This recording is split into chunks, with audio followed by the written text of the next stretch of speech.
Selamat pagi Bapak Ibu, jemaat yang Tuhan Yesus kasihi dimanapun sudah berada. Bersama saya lagi pagi hari ini dalam program Rempah Renungan Pagi Hari. Saya Pendeta William Hermon, berbagi firman Tuhan hari ini dari Roma pasal yang ke-14, ayat yang ke-10 sampai dengan ayat 12. Demikian firman Tuhan. Tetapi mengapakah engkau menghakimi saudaramu? Atau mengapakah engkau menghina saudaramu? Sebab kita semua harus menghadap tahta pengadilan Allah. Karena ada tertulis, demi aku hidup, demikianlah firman Tuhan, semua orang akan bertekuk lutut di hadapanku, dan semua orang akan memuliakan Allah. Demikianlah setiap orang di antara kita akan memberi pertanggungan jawab tentang dirinya sendiri kepada Allah. Ada satu keunikan yang ada di dalam diri kita sebagai orang percaya. Keunikan itu yang pertama, penentuan kita masuk surga ditentukan sekarang pada waktu kita masih hidup dengan percaya kita kepada Yesus. Jadi ketika sekarang ini kita percaya kepada Yesus, kita tahu persis bahwa jaminan yang Tuhan berikan kepada kita adalah surga. Nah, tetapi saudara, keunikan yang kedua yang harus kita lihat bahwa hidup ini adalah hidup yang harus dipertanggungjawabkan. Dalam arti begini, dalam arti ketika kita nanti mati, kita harus mempertanggungjawabkan segala sesuatu yang kita perbuat. Dan pertanggungjawaban yang kita harus lakukan itu adalah berkaitan dengan apa yang kita buat selagi kita hidup. Perbuatan baik ataupun perbuatan jahat yang kita kerjakan dalam hidup ini harus dipertanggungjawabkan kepada Tuhan. Nah, sehingga kalau sudah melihat di dalam konteks akhir dari Roma pasal 14 ayat 10 sampai 12 dalam perikop ini dijelaskan kepada kita, ada penekanan dalam ayat 10 sebab kita semua harus menghadap tahta pengadilan Allah. Lalu ayat 12, demikianlah setiap orang di antara kita akan memberi pertanggungan jawab tentang dirinya sendiri kepada Allah. Nah, jadi bisa kita temukan di sini Bapak Ibu Saudara yang kasih dalam Tuhan bahwa semua kita harus menghadap tahta pengadilan Allah. Apakah tahta pengadilan kita sama dengan tahta pengadilan orang-orang yang tidak percaya? Saya katakan sudah tentu berbeda. Tahta pengadilan kita disebut dengan bematos, ya tahta pengadilan Kristus. Sementara tahta pengadilan orang-orang yang tidak percaya itu disebut dengan tahta putih besar. Jadi dua yang berbeda tempat penghakiman yang akan diterima oleh manusia atau orang-orang yang ada di dunia ini. Satu sisi kelompok orang percaya, di sisi yang lain adalah kelompok orang yang tidak percaya. Nah, saudara, yang disebut dengan bematos itu, kapan kita akan diadili oleh Tuhan? Sudah tentu pada waktu Kristus datang ke dalam dunia ini, ya kita akan dibawa kepada pengadilan itu. Dan kita akan mempertanggungjawabkan segala yang kita lakukan di dalam pengadilan itu sebelum kita dibawa masuk ke dalam pesta perkawinan anak domba. Nah, dari sini saudara kita bisa paham persis bahwa yang berkaitan dengan tahta pengadilan Allah ini tidak lagi berkaitan dengan sorga dan neraka atau penentuan masuk sorga atau masuk neraka.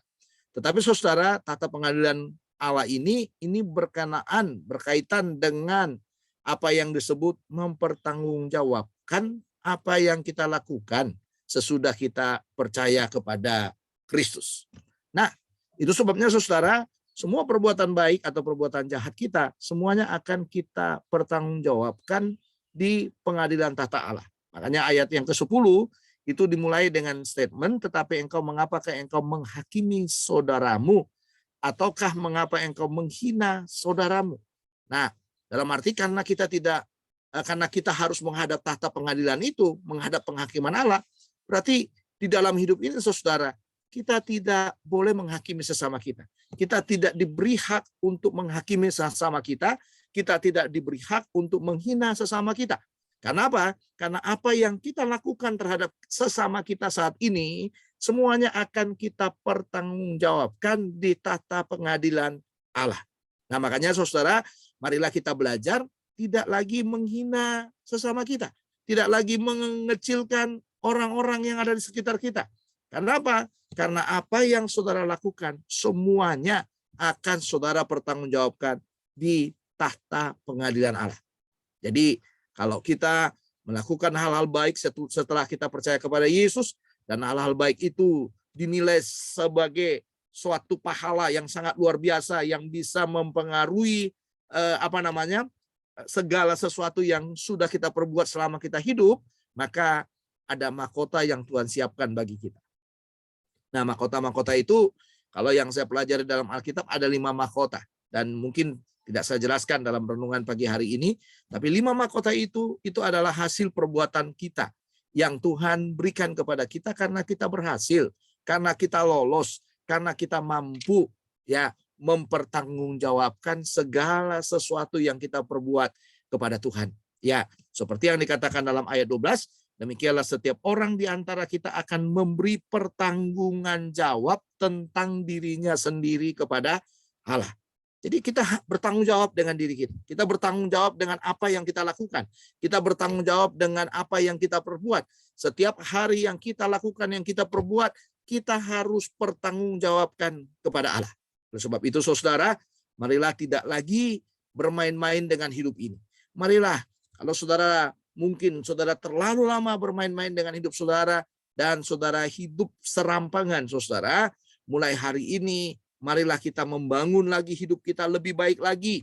Supaya apa? Supaya waktu kita diperhadapkan dengan bematos itu, kita bisa mempertanggungjawabkan segala perbuatan kita, segala perbuatan baik atau perbuatan jahat yang kita lakukan. Demikian yang bisa saya sampaikan kepada saudara pagi hari ini. Biarlah kasih Tuhan terus mendorong kita, memberkati kita untuk berjuang melakukan perbuatan baik karena ada bematos di depan kita. Tuhan Yesus memberkati, mari kita berdoa. Bapa dalam sorga, terima kasih buat firman-Mu. Meteraikan dalam hati kami. Kami percaya Roh Kudus menolong kami untuk mengerjakannya, dan Roh Kudus menolong kami juga untuk melakukannya, supaya kami boleh mempertanggungjawabkan hidup kami dengan baik, dan nama-Mu dimuliakan di atas semuanya.